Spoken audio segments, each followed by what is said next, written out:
we start, or as we start, Outdoors Queensland respectfully acknowledges the traditional owners of the lands where we gather across Queensland and across Australia.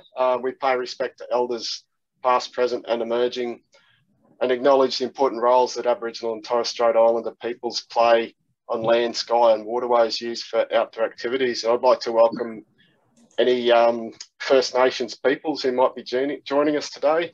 I'm in Meanjin, or Brisbane, on Yagara country, which is a place of the Jagera and Turrbal peoples. So I'd like, if you'd like to, you can pop in the chat the place and the country that you're joining from today.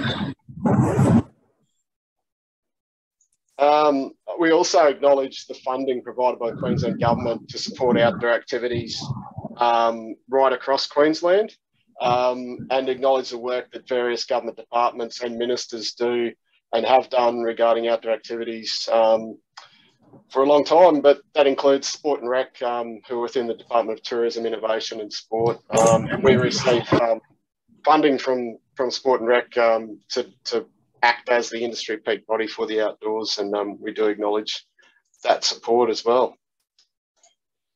So welcome to today's session of Coffee and Conversation. My name's Tom Courtney. I'm the Executive Officer of Outdoors Queensland. Our Operations Manager, Mark Squires, is my co-host for today's session. I would like to thank everyone who's joining us, members of Outdoors Queensland and others who are joining us, including interstate and national organisation reps. So welcome. As I said, the recordings of these sessions are publicly available. And this is our first scheduled episode of Coffee and Conversation for 2022. Without really wanting to make light of what so many people have experienced and still going through over the last couple of years and currently, I just had a realisation recently about our years. So my take on it was 2020, that's enough said.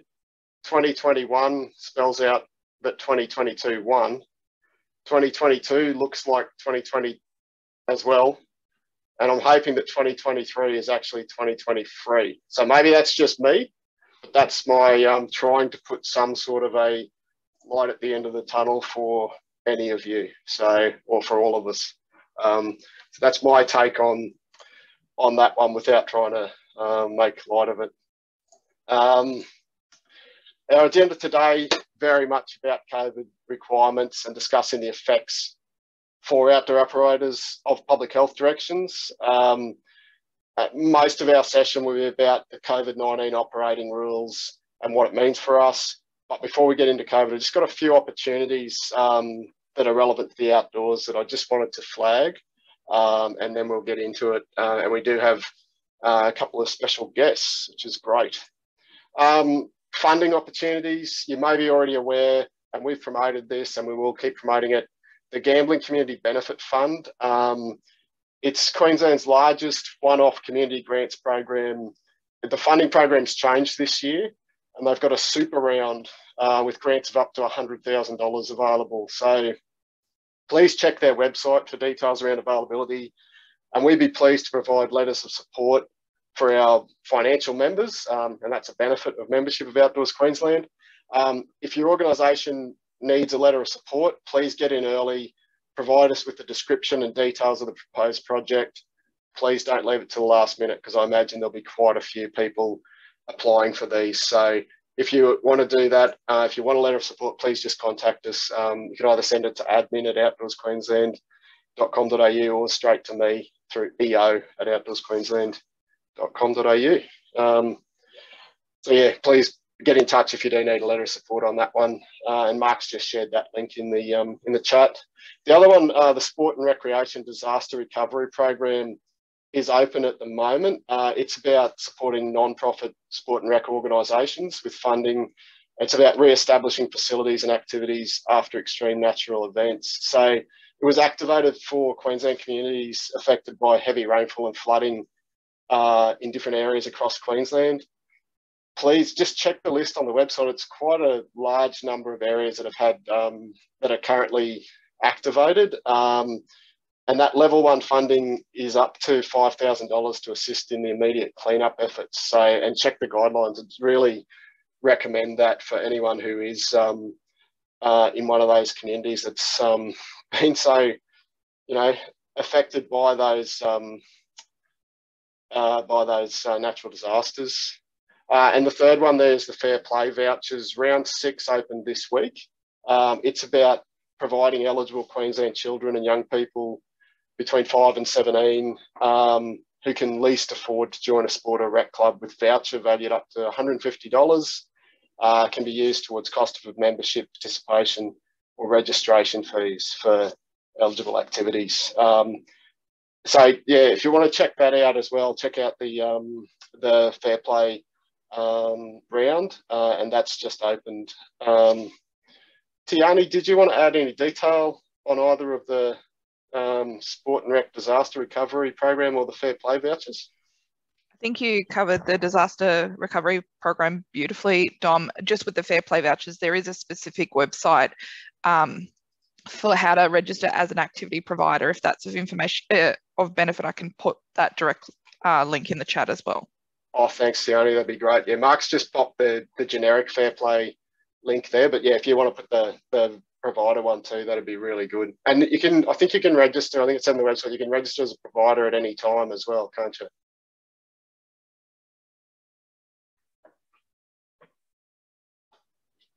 Oh, thanks, Tiani. Thanks for popping that in there.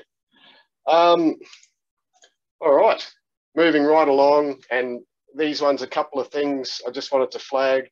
The Scenic Rim Adventure Festival, or Escape in the Scenic Rim. So the Scenic Rim Adventure Festival is hosted by Mount Barney Lodge from the 29th of April to 2nd of May. It's a long weekend adventure festival, expeditions, walks, talks, and adventure. And it's part of the Escape in the Scenic Rim, which is a month-long, the Scenic Rim Council describes it as a month-long adventure, eco and nature-based festival. That's running from 29th of April to 31st of May. And the website says it'll offer a strong connection to country through hard and soft adventures throughout the region, including transformational experiences that will provide deeper, more meaningful and engaging experiences to feed the mind, activate the body and lift the heart. So it's a pretty nice description of what the outdoors can do. So just wanted to share those as an opportunity as well for everyone. And Brisbane City Council's also released its off-road cycling strategies. They released that late last year, and that earmarks development of off-road cycling, including mountain biking in multiple locations across Brisbane. So just wanted to flag that one.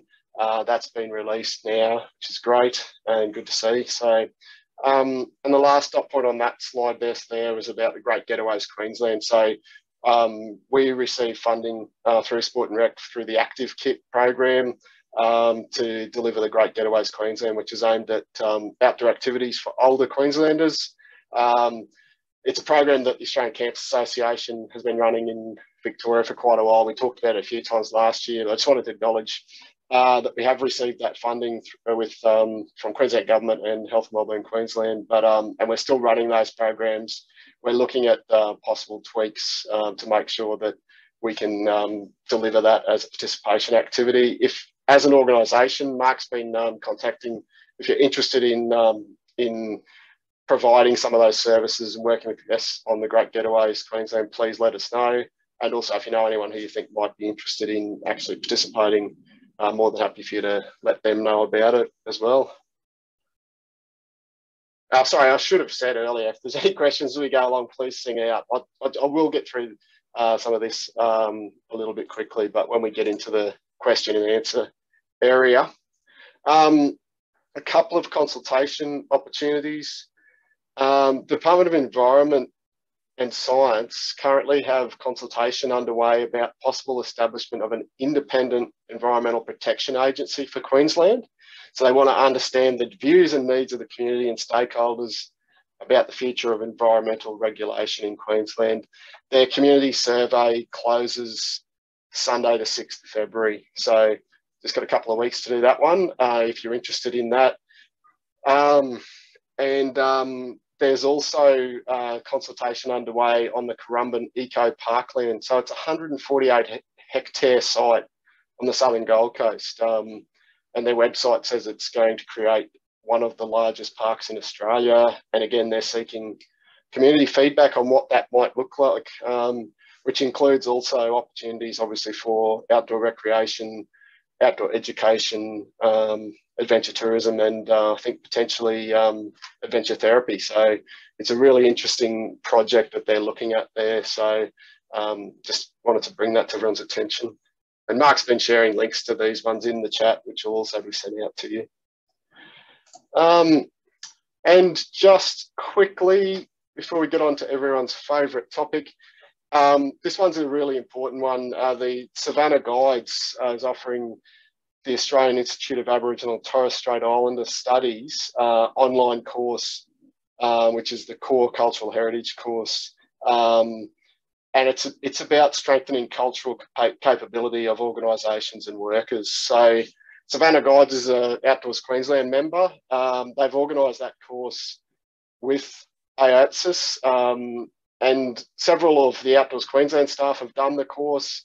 We found it really valuable, and I'd recommend it. Registration's open to anyone. You don't need to be a Savannah Guides member or an Outdoors Queensland member for that matter to do the course. Just contact Sam Boswell. It's an online course. You can do it at your own pace. I think there's 10 modules that take you through some really good detail of cultural learning and cultural awareness. So I'd really recommend having a look at that. And I'm sorry that logo on the screen isn't particularly clear, but it is a good course. So if you have a chance, just have a look at it. And you just need to contact Savannah Guides about registering for it.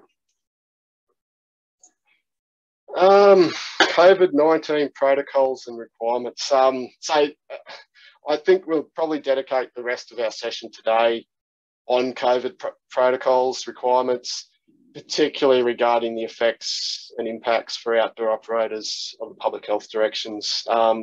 We've got two guests joining us today to discuss this from different government departments. So David Miller is from Department of Education and Tiani Van Gaarin from Sport and Recreation. David's job title is, I hope I don't get this wrong, David, but Executive Director, Early Childhood and Education Improvement with the Department of Education. But David's also part of the department's emergency response team and is driving the department's efforts around vaccination requirements within school settings and the management, I guess, of COVID, the response to COVID as we go along. Hey, Dom, it's Deb Dunstan here. I'm actually sitting in for David, so I'm a better looking version than David. So no worries at all. Okay. So do you want to introduce yourself? So I'm the Assistant Director General in Early Childcare and the COVID response team in the department. So David reports to me. So he's busy doing something else at the moment, and okay. I've just stepped into this space for a few minutes. So. No worries. Thanks, Deb. Well, we'll come to you very shortly. And thank you for joining us. And our other guest is Tiani Van Gaarin. Tiani's Director of Partnerships Office within Sport and Recreation. And as Tiani's been a key part of the team within Sport and Rec, which has been liaising with Queensland Health regarding COVID-19 and its impacts on active recreation, fitness and sport. So thanks again to Tiani for joining us. I'll just set the scene briefly to bring us up to speed, and then I'll open up for just questions for Dave and Tiani. And feel free to add questions to the chat as we go along, or put your hand up if you like in the reactions section. Is probably easiest as we go along. But yeah, so I think I just wanted to flag there that the roadmap for COVID Safe Future is updated in early January. I think, like a lot of people, I've been reading a fair bit about the situation with COVID.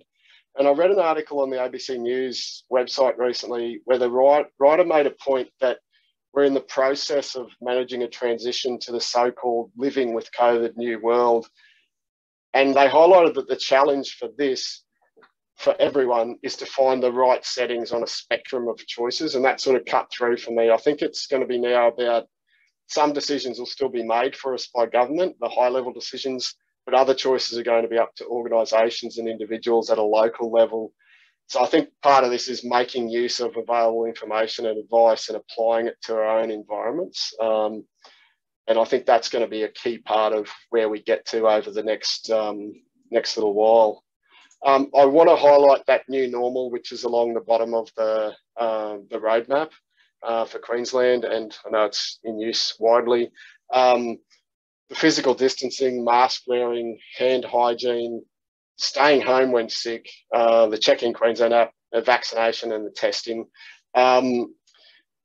There's been some discussion recently about the value of the Check In Queensland app at the moment, but I just heard the Health Minister this week say that the Check In Queensland app is still valuable because it identifies super spreader events potentially, and it's also a simple way to check compliance where there's a requirement around vaccination for entry. So I thought that was an interesting take on that, the Check In Queensland app where it's required.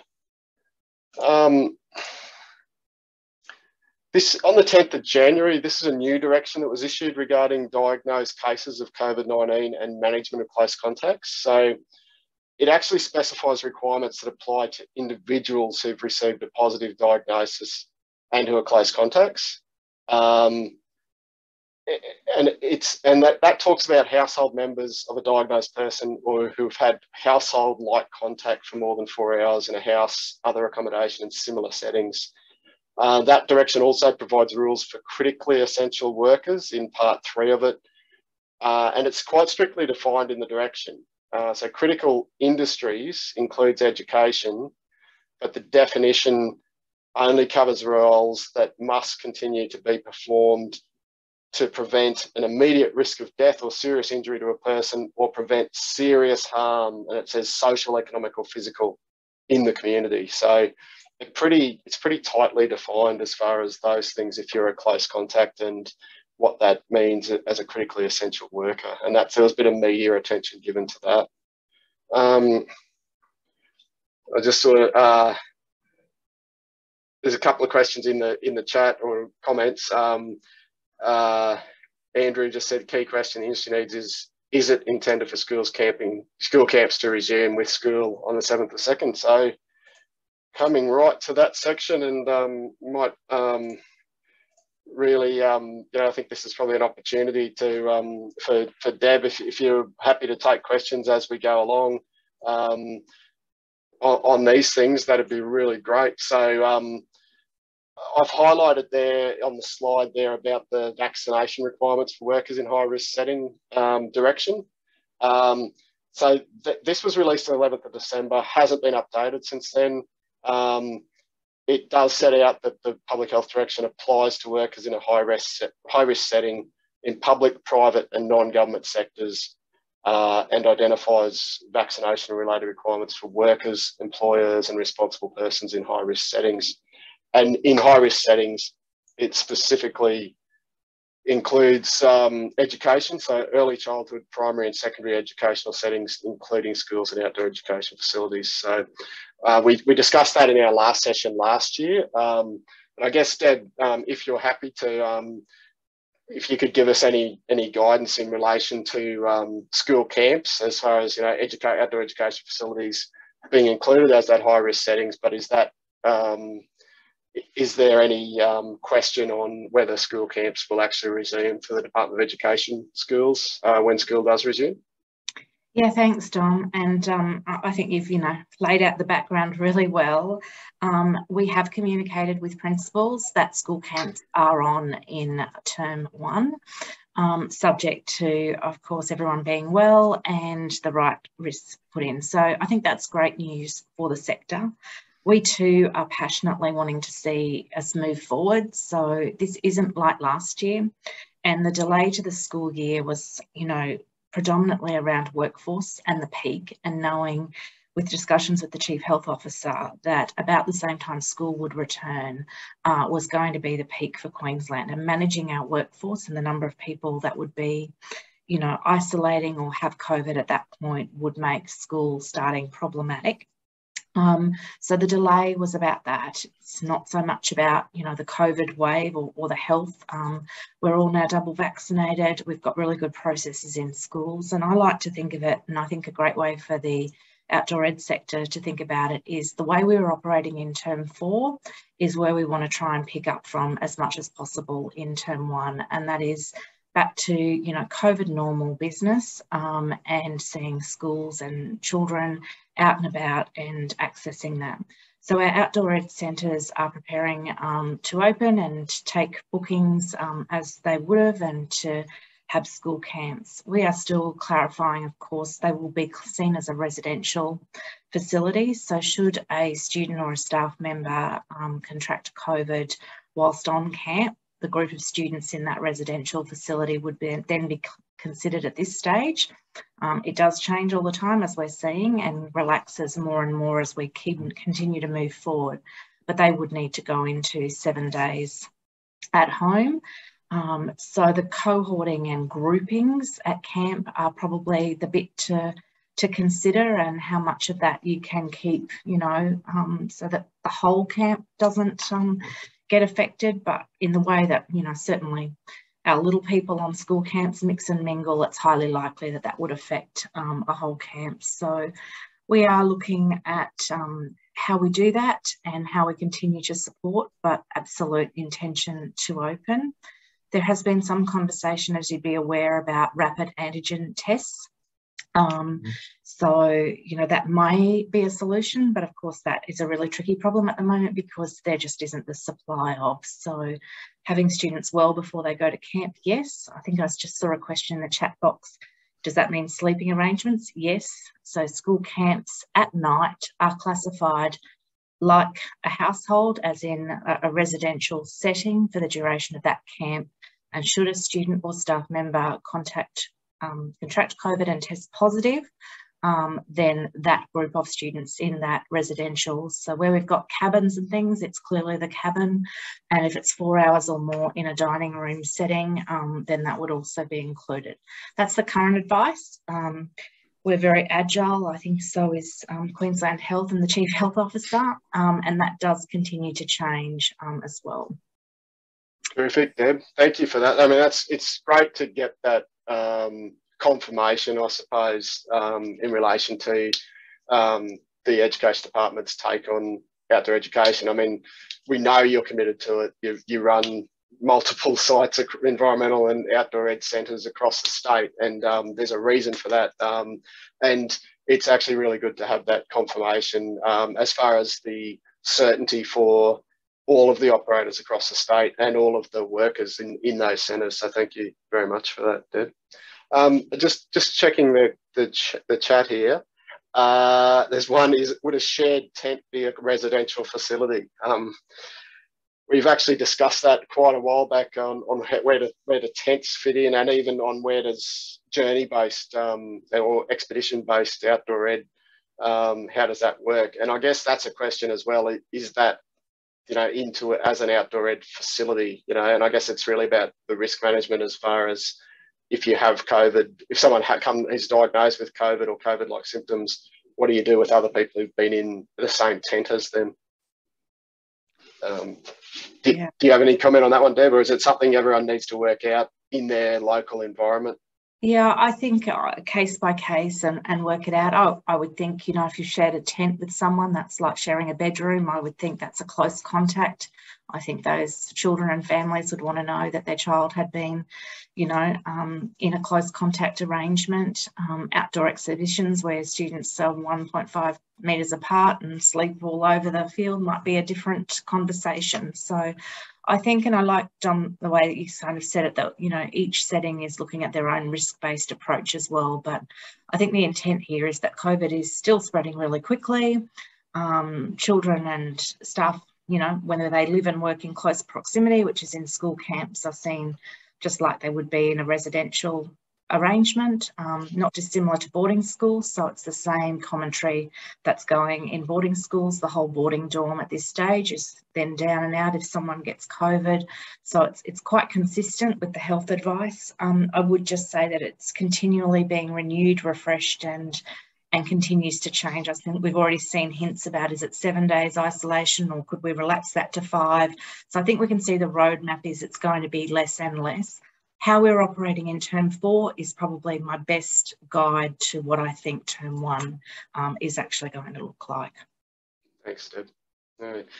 There's a couple of other questions on there, and including one, does it mean that students sharing a room would be close contact, or the whole building? And my understanding of it, the way you look at it, close contacts, and they were talking about it in the context of a hotel, that they're talking about a room, but rather than the whole building. Is that the way you understand it? That's the way we understand it, yes. Yep, yeah, that's good. Yeah, because otherwise, you know, you could end up with a whole, like I think Chandra's example was 10 rooms in one lodge and 4 kids per room. You'd have 40 close contacts otherwise, which doesn't make sense when it's the people in that close in that room. Colin just gave the example of Duke of Ed expeditions as well, and talked about camping in 2-man's tents, but could just change to camping in 1 per tent, which might be a good safety management operation at the moment, if that's possible, when it's not too much pressure on the group, I suppose. That's what you need to consider. And as long as it's not, we talked about this a lot in the last couple of years, not importing other risks, such as to deal with COVID, where, you know, overloading someone who's walking, so they will have to carry a tent each, if that's not necessary. But I guess it's something to consider. I'm just looking, Pete actually put a question: if groups are in separate campsites but only one campsite has close contacts, or the whole program? And I think that goes to the same sort of question about the just the room or the whole building. I'd imagine it'd just be separate campsites on that one as well. Yeah, and we're trying to follow, I think, the National Cabinet documents that have come out. You know, we want schools, and we see outdoor edge centres as part of our school profile, to be the first to open and the last to close. So I think there's some really good thinking in that around what's motivating us to see, you know, as much as possible for things to be open. I think the greatest impact for the outdoor ed sector will be, actually, as it is for the schooling sector or for society at the moment, is the management of staff. I actually think that the greatest risk is the number of staff that you might have exposed at any one point to COVID and being COVID positive.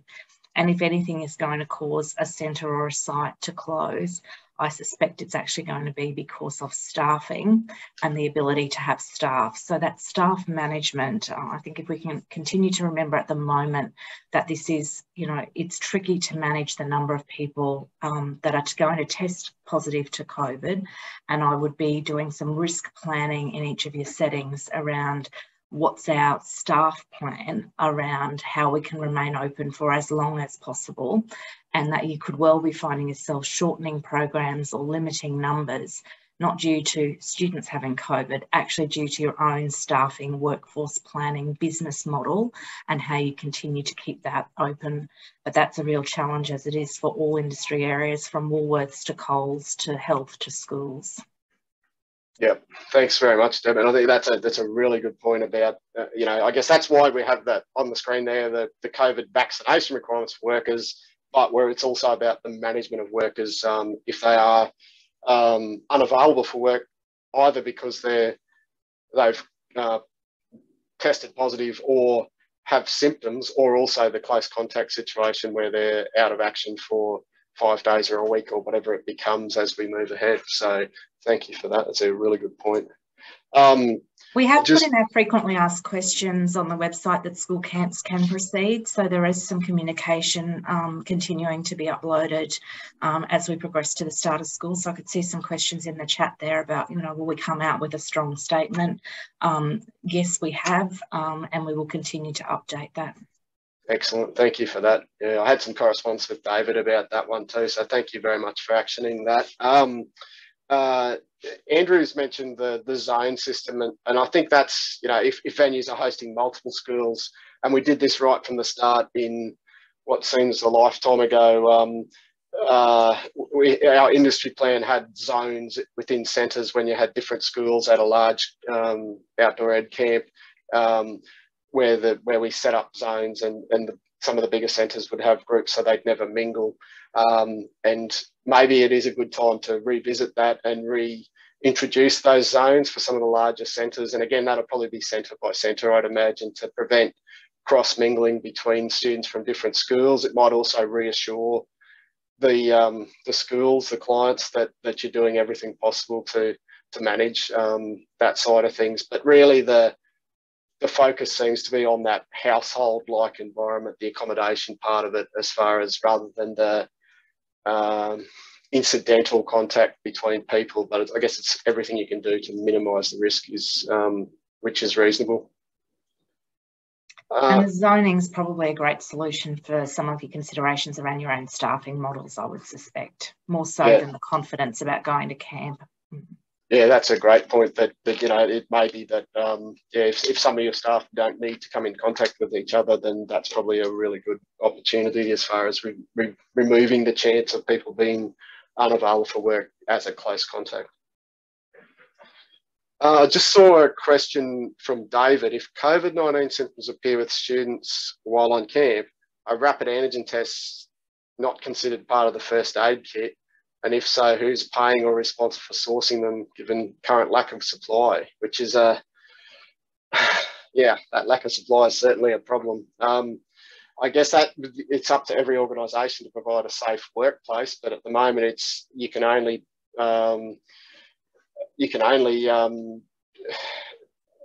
provide the tests that you can get your hands on. I guess it's definitely a challenge for everyone. And I know schools have been looking at that. There's been a lot of talk in the media about trying to get rapid antigen tests particularly for staff in that space as well.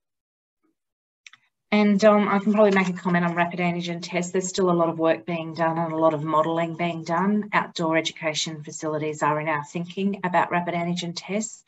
If a student, though, or staff member did have symptoms, the very first instruction is that they need to be isolated and sent home. So we have provided some really clear guidance. I don't think it's up for the camp to be testing anyone who is showing symptoms, and so we wouldn't be looking at rapid antigen tests for the use of that, but we may be looking at rapid antigen tests for confidence about being able to head off to camp. So, you know, that or for staff to return from quarantine earlier, etc. So that critical worker that you brought up before.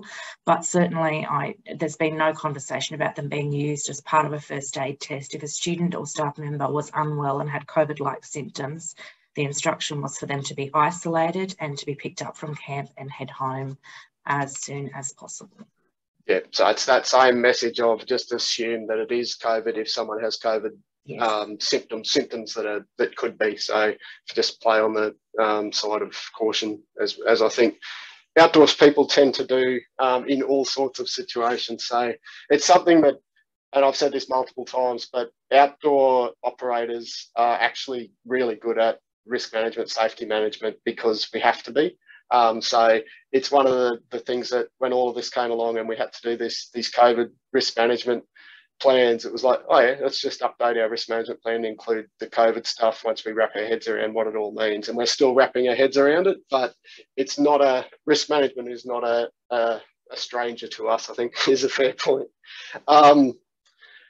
So a question there, Dave's asked, it may not be possible to get a positive RAT test. I think Deb's just answered that with that.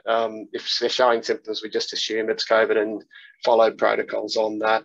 And on that, I'm not sure if every organisation has current protocols on what to do when managing a suspected COVID case or close contacts.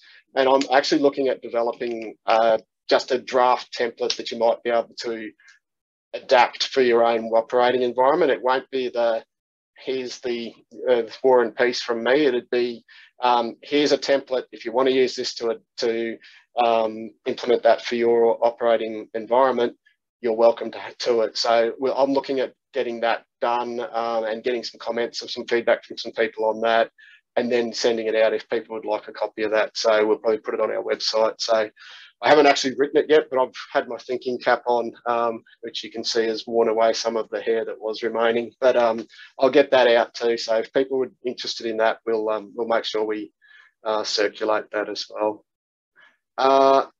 Just on non-government, so Graham's asked, are non-government education sector, the independent schools and the Catholic schools, guided by the Education Queensland policy position? Don't know if you can comment on that, Deb, or if you'd like to. Yeah, they certainly work very closely with us and typically do link to our information, they continue to reflect and change their advice as we do. So some schools have made decisions about term 1 already, and that's their absolute prerogative and choice to do that. We are trying to keep the space as open as possible. Notwithstanding, Don, that some school communities, even state schools, will choose to delay or may have changed their term 1 activities out of a risk-based or precautionary or public confidence or school community. So we just all continue to need to move forward, but typically they do look to the department around advice and do work with us closely on a daily basis. Yeah, thanks, Deb. Yeah, and I guess I think it is that's as you said, it's their prerogative on a risk tolerance, risk acceptance.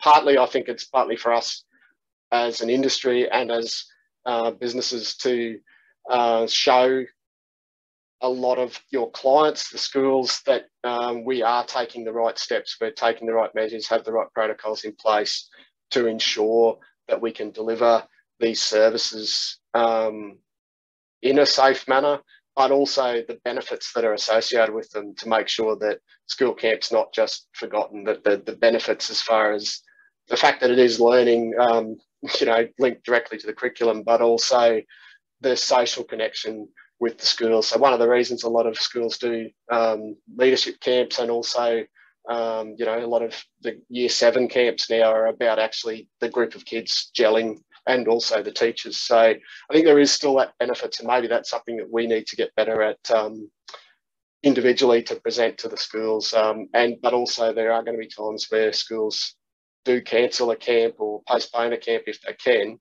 and that's got to be dealt with as well on a professional basis as well. I'm just going back to the questions there. Andrew's just commented, Deb, maybe this is just something to check, but the FAQs for the delay of school don't seem to address camps, just sport, music and school functions. I don't know if there's another section in there. I know the FAQs have got, there's quite a few frequently asked questions in your list. So, that might just be one to check.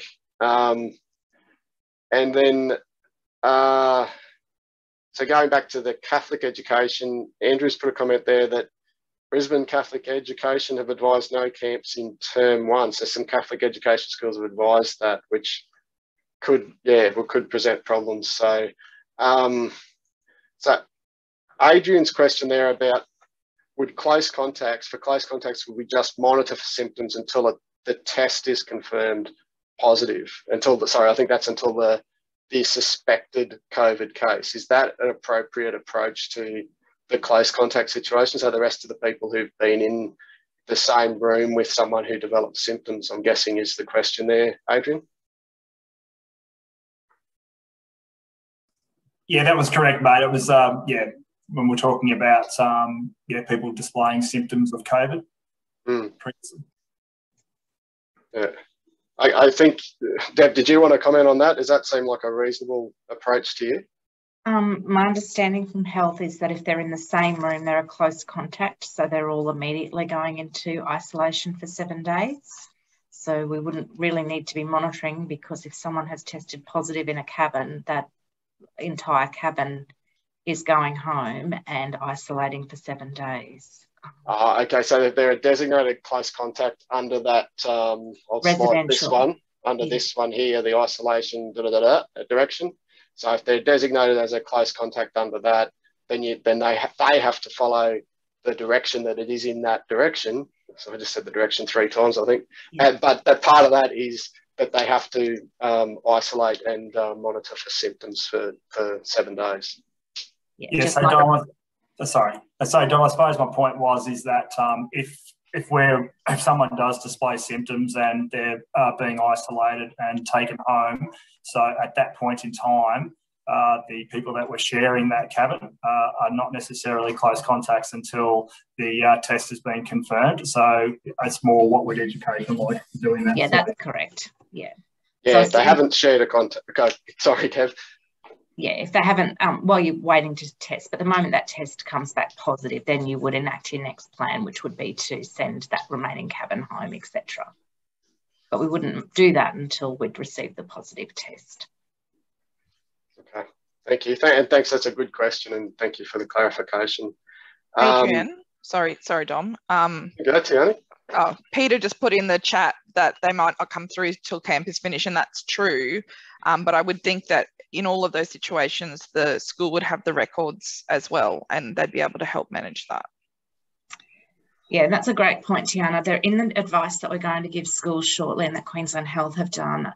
It will just remind us that we need to have detailed, you know, who was in which cabin, etc., who was on camp. Is it then a super spreader event? Has 30, you know, people from the entire camp through the contact tracing gone down, in which case there might then be an overriding instruction from the public health unit that everybody that attended that venue is now to go into 7 days of close contact. So just like our schools, we're individually managing until a point where the public health unit might come in and say, actually, there's now 30 students from this school. We actually want to close the school for X number of days.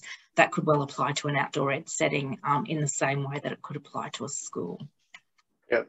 And Andrew's just added the point there, Deb, in the chat, as you were speaking, to say we have to keep room registers for fire safety anyway, so the schools can use that as a backup as well. So I guess part of that is reinforcing that when the students are allocated to a particular room, they actually make sure they're in that room. They don't do any chopping and changing without anyone knowing about it. So that's probably a part of it's probably normal procedure anyway, as far as, like Andrew said, the register for fire safety, but it's probably a good reminder to reinforce that as we go along.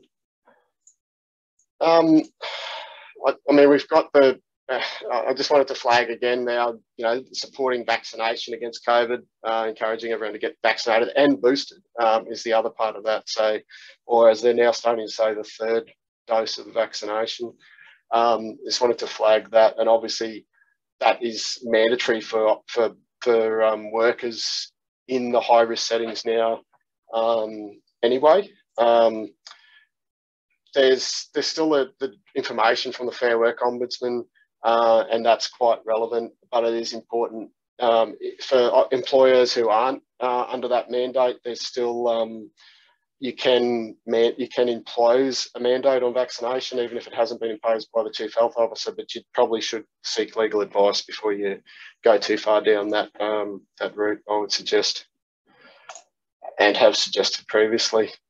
I'm just looking, before we move on to some stuff about the sport and rec side of things and Tiani's chance to shine. I just noticed Ben put a comment there, as a school, concerned that the number of students attending camp may be significantly lower due to financial risks, and parents may be reluctant to send their children on camp because of fear of not being refunded if the child gets COVID or becomes a close contact at last notice. And his question is there any insurance that schools and parents could access in relation to this to maximise students attending camp?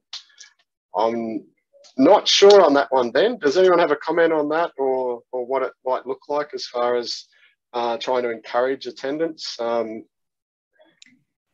our experience is, you know, term 4, we bounced back.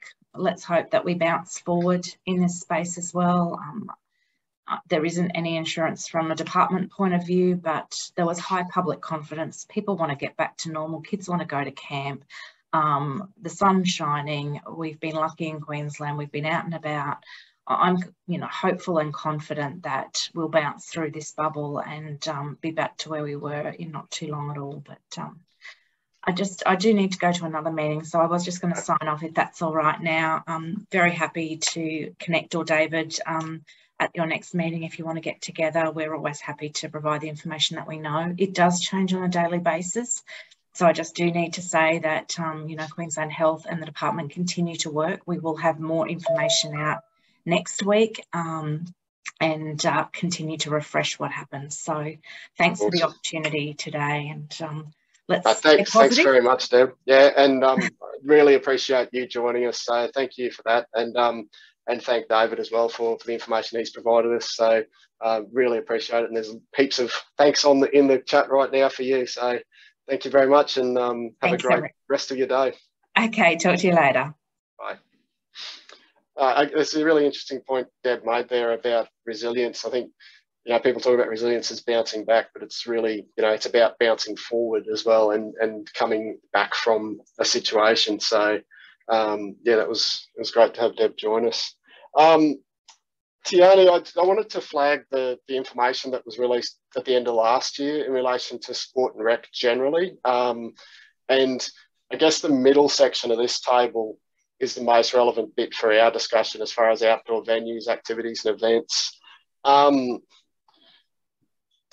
guess the question for you, as far as, you know, whether it's a club or another organisation that only does outdoor activities with no indoor aspects, you know, what can you sort of give us in a nutshell the situation for outdoor operators right now?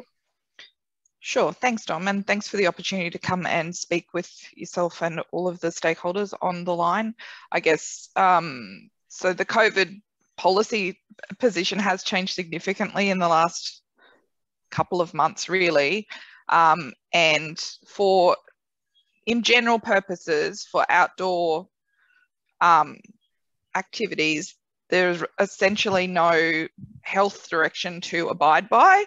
There is obviously the all-encompassing, you know, hand hygiene, risk management type considerations that each organisation, you know, we've spoken about that in detail in that camp setting, but each organisation would have to be thinking through every aspect of their business in relation to what their risk management approach is. But there's no overarching health direction in that outdoor space. I know that there are lots of people on the line who'd have businesses that have lots of different elements, and that is a little bit trickier to manage. And I guess one of the things that health are working through as they're making amendments to the health directions is they have they're sort of trying to work through an approach that's about, sometimes it's about it's more about the activity than the setting. So if everything else in, you know, so the health direction will sort of circle through in time as they make updates that kind of make that very clear, that they're not trying to ask people to do 5 different things over the top of their business, except for in really specific situations. So that hospitality aspect in that club, pub, you know, where you've got lots of intermingling between lots of different people, that's, you know, they're the types of places where vaccinations are important and there's a lot more requirements. I think the other space that might have some movement shortly is the showgrounds. And Dom, when we had that industry meeting last week, that sort of came up, and I thought that that's probably something for your stakeholders, some of your stakeholders, that is. So there's definite movement in relation to that at some point in time. So it will be very obvious that that is for royal shows, fairs, that kind of the vaccine requirement. And even now, when you look at the direction, there is stuff that talks about the multi-purpose venue, and it applies the rules that apply to the area based on the use. So for an outdoor activity, it reverts to the outdoor activity rather than the setting. Yep. Thanks, Tiani, because that was actually one of my questions, if there had been any news on showgrounds, because yeah, the public health direction does say that. It's just a little confusing on what they actually meant, and I've seen a little bit on that, so thank you for clarifying that. Obviously, there's quite a few outdoor activities that take place at showgrounds. I mean, obviously there is sports as well, and even health and even fitness, so it is a space, a community space, particularly in regional areas, that is well used. Yep. I think we're aware if an outdoor organisation uses a clubhouse, and quite a few do, then the rules for the indoor space, so the indoor venue part of that table there, apply about the, you know, where you can be vaccinated and unvaccinated persons permitted, but then occupant density limits may apply. So we need to have that in understanding as well when we have that side of it as well. Yep. Yeah, thank you very much for that, Tiani. I'm just conscious of time. I just wanted to flag this the other part of that bulletin, that we shared the bulletin that Sport and Rec sent out, and we will keep doing that as well. We sent another one out last week. I think it was after that meeting we talked about, Tiani. There was also some information about the Tafe course, and it's a free Queensland COVID safe business course, and I did it recently and found it. It's really good. It's a really good course. It doesn't take very long to do it. I like how they say it only takes you a few minutes to sign up and get started. It's actually really quick. So, and yeah, it's a good one. It's worth a look, and I'd recommend it to all operators of organisations, whether you're a business or a non-profit, a club. It's worth having a look at that course, and it's freely available through Tafe. So on their website. Just checking in the comments. Andrew's just asked if there's an update on the COVID safe checklist. Do you know anything about that one, Tiani? I think I sent it through to the SR COVID-19 You did. email. I thought that I'd replied to you, Dom, but maybe I haven't. Yeah. We definitely know that it's more about what's in the health direction than the checklist. Yes, the checklist is not up to date at the moment, but I think that that's more a timing issue from a comms perspective rather than anything else. Yeah. So if I got my pen and changed the 14 to a 7 and said, as per direction dated X, I reckon I'd be pretty sweet. Yep. And that's on. It's not the public in the public. The public health direction specifically says the 7 days. So we have sent it through to the Queensland Health Comms team, but I think just the amount of work that they've got on board at the moment, it just hasn't made it through yet. But it's on the list. Excellent, thank you. Yeah, we know that they're busy and doing a wonderful job as far as getting out what they can. But yeah, thank you for following up with them. And obviously that's bigger than just sport and recreation as well, although sport and recreation is particularly important. But yeah, there's going to be that checklist is the same checklist in use across the whole state for everyone. So yeah, thank you for following that up with them. No worries. The other thing that I thought might be interesting to the people on the call is when we sent out the last lot of information, we also did a little pulse check survey to check, I guess, confidence levels and also the resourcing. It was really good to see that of the organisations that did the survey, so 50% were fairly confident, 30% were completely confident, and all up, it was over 80% that were sitting on the confidence scale. And then when we go down to an affiliates, it was basically 50% were really confident that their affiliates were knew what to do and had things in place as well. So the confidence in the industry was quite, I guess, surprisingly positive. I wasn't sure where that would sit, but it was good. And it's good that you guys have taken the pulse of that as well. I'm not sure how many of our organisations filled out the survey. I did it on behalf of Outdoors Queensland and sort of talked about what we're hearing in relation to our membership, I guess. But yeah, the big thing, obviously these things, it's a point of time survey, and the big thing is what's happening with the different directions and the updates day by day. But yeah, thank you for doing that, and thanks for sharing that that information about that. That's great. Yeah.